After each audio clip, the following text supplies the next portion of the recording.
I need you to imagine being invisible for decades, sitting at the same dinner table as the people who should see you, and realizing they never have. My name is Alina. I'm 32. And Tuesday night. Tuesday night changed everything. That was the night I saw, in sharp, undeniable clarity, that I had spent 26 years erased in my own family. My brother, Julian, popped up on the video screen, practically glowing like he'd uncovered a secret treasure. "We found a house," he said, voice bubbling with excitement. "And my mother?" She practically shrieked, the kind of squeal reserved for world-changing news. "Not a 3-bedroom ranch in a suburb, show us," Mom demanded.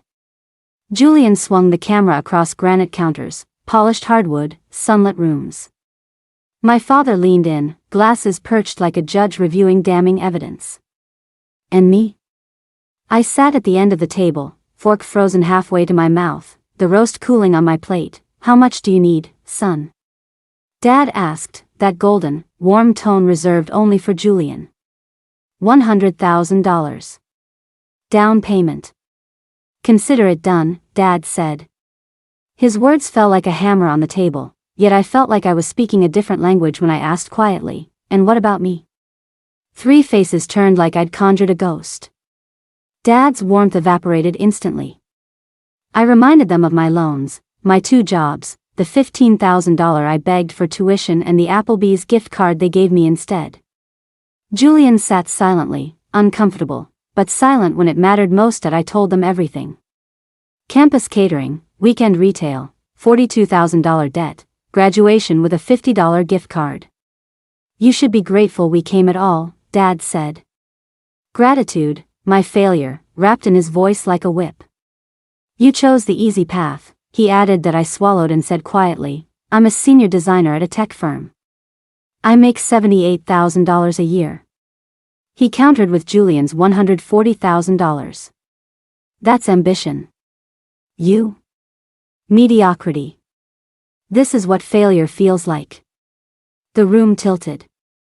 Not metaphorically. Literally.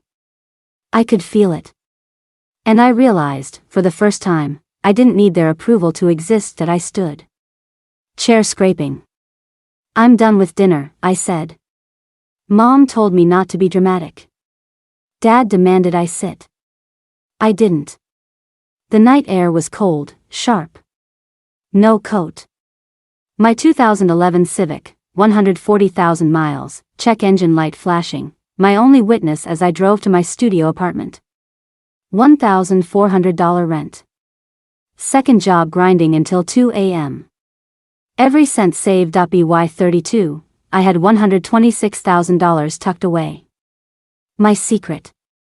My armor. 7 years of rice, beans, and determination.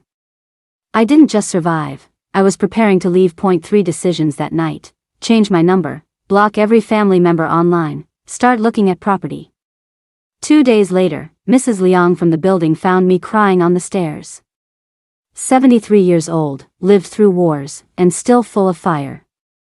"What happened?" she asked. I told her everything. Her answer: failure isn't staying. Failure is letting them keep hurting you. You're already successful, Alina. You just haven't allowed yourself to see it. And suddenly, I knew what freedom looked like. 3 weeks later, I bought it. 40 acres in the foothills, dilapidated farmhouse, foreclosure sale, $380,000 cash. Tech job stayed, remote 3 days a week. Weekends became sawdust, primer, splintered wood, and determination. Every wall, floor, and fence a testament to self-reliance. Tom, my neighbor, 70 years old, kind and patient, taught me beekeeping. "Lavender," he said. "Gold if done right." I nodded. Bees hummed. And for the first time in years, I breathed. Therapy with Dr. Walsh gave me language for the chaos. Your parents colonized your mind. Let's evict them gently. No was a full sentence.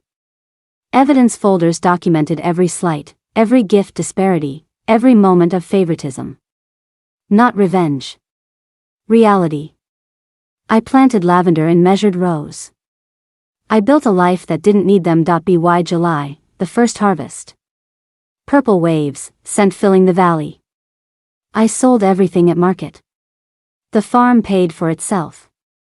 Hired Emma, Tyler, invested in lives, not approval. Restored oak floors, kitchen, solar panels, 6 hives, goats as lawn crew. Freedom became tangible, lived, profitable. 2 years later, Julian stumbled past the farm on a wrong turn. Lavender swayed. Farmhouse gleaming. He took a photo. My phone rang. Dad's voice, thin, panicked. How did you get this?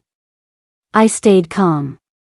Explained, factually, 7 years of saving, 2 jobs, renovating, building a business, creating a life. Cash purchase. 6-figure revenue. Remote job intact. That he stammered. I didn't need him. Access is earned, not presumed. Family isn't blood. Mrs. Liang, Tom, Emma, Tyler, they're my family. He left. Voicemails, emails, checks, they all returned to me shredded. Forgiveness isn't currency. Months later, a magazine wanted my story, adult estrangement, hidden costs of family loyalty. I shared everything. Applebee's gift card. $100,000 for Julian. The world read it. Strangers thanked me. Your story is my story too, they said. My father emailed. My mother called. All blocked. I didn't need them. I had the farm, the people I loved, the life I built. The harvest grew. Revenue soared. Employees flourished. Freedom tasted like honey, lavender, and sun on my hands. This wasn't vengeance. It was survival. It was creation.